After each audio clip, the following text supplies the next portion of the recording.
రాజుండి కావ్య దగ్గర ఇలా మాట్లాడుతుంటాడు. మోసం చేసిన కడుపులో బిడ్డ పెరుగుతుందని దాచిపెట్టిన నీ మీద ప్రేమ చంపుకులో పోతున్నానని అంటూ ఉంటాడు. అక్కడున్న కావ్య వింటూ అలానే ఉంటుంది. నిన్ను మరిచి దూరంగా వెళ్ళలేకపోతున్నాను, అందుకే నిన్ను పెళ్లి చేసుకోవాలని నిన్ను తీసుకొని ఇచ్చినాను అని అంటాడు. అక్కడున్న కావ్య ఒక్కసారి షాక్ అయిపోతుంది. అక్కడున్న అపర్ణ ఉండి సంతోషపడుతూ ఉంటుంది. అక్కడున్న ఇందిరాదేవి కూడా సంతోషపడుతుంది. అక్కడున్న రుద్రాణి మాత్రం ఆలోచిస్తూ ఉంటుంది, షాక్ అయిపోతుంది. నీ కడుపులో ఉన్న బిడ్డకి తండ్రిని నేనే అవుతాను అని అంటాడు. అక్కడున్న కావ్య మామయ్య సంతోషపడుతూ ఉంటారు. అక్కడున్న అందరూ కూడా సంతోషపడుతూ ఉంటారు. కావ్య వాళ్ళ అక్క కూడా సంతోషపడుతూ ఉంటుంది. అప్పు కూడా సంతోషపడుతూ ఉంటుంది. కళ్యాణ్ కూడా సంతోషపడుతూ ఉంటాడు. ధాన్యలక్ష్మి కూడా సంతోషపడుతూ ఉంటుంది. ధాన్యలక్ష్మి మొగుడు కూడా సంతోషపడుతూ ఉంటాడు. రుద్రాణి రాహుల్ నుండి ఒక్కసారి షాక్ అయిపోయిస్తారు. రాజు నుండి ఇంకా మాట్లాడుతుంటాడు. ఆ బిడ్డ బాధ్యతను నేనే తీసుకుంటాను. కావ్య ఉండి ఆలోచిస్తూ ఉంటుంది.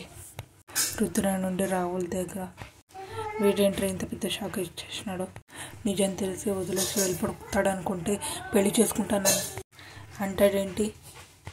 రాహుల్ నుండి మాట్లాడుతుంటాడు వాళ్ళ అమ్మకి. నాకేం తెలుసు మమ్మీ, అందరు ఈ ఇంట్లో ఒకరి నుంచి ఒకరు టిష్యూలు ఇచ్చండి కామెండే కదా అని అంటాడు. అక్కడున్న రుద్రాణి ఉండి అలానే షాక్ అవుతూ అలానే చూస్తూ ఉంటుంది. రాజు ఉంటే కావ్యకి అంటాడు, ఒక కండిషన్ అని అంటాడు. అక్కడున్న కావ్య ఒకసారి షాక్ అయ్యి రాజు వైపు చూస్తూ ఉంటుంది. అపర్ణ షాక్ అయ్యి అలానే చూస్తూ ఉంటుంది. ఇందిరాదేవి కూడా చూస్తుంది. అక్కడున్న కావ్య వాళ్ళ మామ కూడా చూస్తూ ఉంటాడు. ఇప్పటి వరకు నువ్వు ఏమిటో నీ గతం ఏమో నేను అడగలేదు, ఇంకా భవిష్యత్తు కూడా నేను అడగాలని అనుకోవట్లేదు అని అంటాడు. అక్కడున్న కావ్య ఉండి ఆలోచిస్తూ ఉంటుంది. అలానే నీ మీద నమ్మకంతో లైఫ్ లాంగ్ నీతో కలిసి ఉందాం అనుకున్నాను, అలా జరగాలంటే నువ్వు నాకు నిజం చెప్పాలి అని అంటాడు రాజు. కావ్యమత ఆ మాట విన్నాక షాక్ అయ్యి రాజు వైపు చూస్తూ ఉంటుంది. అక్కడ అందరూ ఒక్కసారి షాక్ అయిపోతారు, అలానే చూస్తూ ఉంటారు. అక్కడున్న రాజు ఉండి కావ్య అడుగుతూ ఉంటాడు, నీ కడుపులో బిడ్డకి తండ్రి ఎవరు అని అడుగుతూ ఉంటాడు. కావ్య ఉండి ఒక్కసారి షాక్ అయిపోతుంది. అపర్ణ కూడా షాక్ అయ్యాలని చూస్తూ ఉంటుంది. ఇందిరాదేవి కూడా చూస్తూ ఉంటుంది. అందరూ ఒక్కసారి షాక్ అయిపోతారు. ఒకరికొకరు చూసుకుంటూ రాజు వైపు చూస్తూ ఉంటారు. అప్పు కూడా చూస్తూ ఉంటుంది. కళ్యాణ్ కూడా చూస్తూ ఉంటాడు. ధాన్యలక్ష్మి అందరూ ఒక్కసారి షాక్ అవుతారు. రుద్రాణి రాహుల్ ఉండి చాలా సంతోషపడుతూ ఉంటారు. వాళ్ళిద్దరు తల్లి కొడుకు. రాజు ఉండి కావ్య దగ్గరకు వెళ్ళి కావ్య దగ్గరికి ఇలా అంటాడు, నన్ను మోసం చేద్దాం అనుకున్నావా, నువ్వే మోసపోయినావా అని అంటాడు. ఆ మాటకి కావ్య రాజు వైపు చూస్తూ ఉంటుంది. అపర్ణ కూడా ఒక్కసారి షాక్ అయ్యి అలానే చూస్తూ ఉంటుంది రాజు వైపు. ఈ 2 ప్రశ్నలకి నాకు సమాధానం చెప్పు చాలు, కళ్ళు మూసుకొని తాళి కట్టి జీవితాంతం నీ తోడుగా ఉంటాను అని అంటూ ఉంటాడు. అక్కడున్న రుద్రాణి ఉండి, ఇది కదా అసలైన ట్విస్ట్ అంట, దాని కడుపులో తండ్రి ఇతని అని చెప్పలేదు. అది నిజం తెలిసేంత వరకు వీడు పెళ్లి చేసుకోవట్లేదు. రావాలండి ఇప్పుడు అసలు సినిమా మొదలైంది, ఇప్పుడు అందరూ ఏమని చూద్దామని అంటున్నాడు.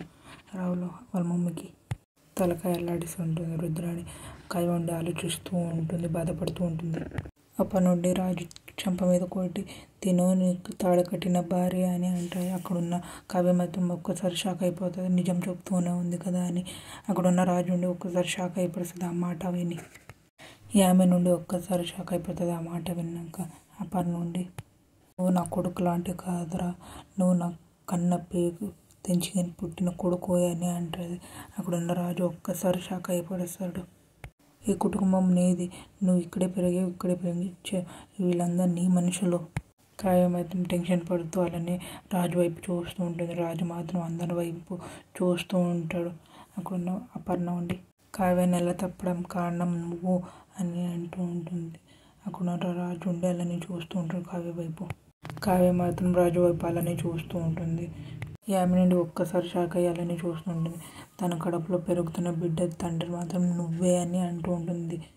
రాజు మాత్రం అలానే షాక్ అయ్యాలని చూస్తూ ఉంటాడు. అక్కడున్న కావ్య కూడా షాక్ అయిపోతుంది, రాజు వైపు చూస్తూ ఉంటాడు. ఏమవుతుంది? మీకు ఇష్టమైతే లైక్ చేయండి, సబ్స్క్రైబ్ చేయండి, కామెంట్ చేయండి, షేర్ చేయండి.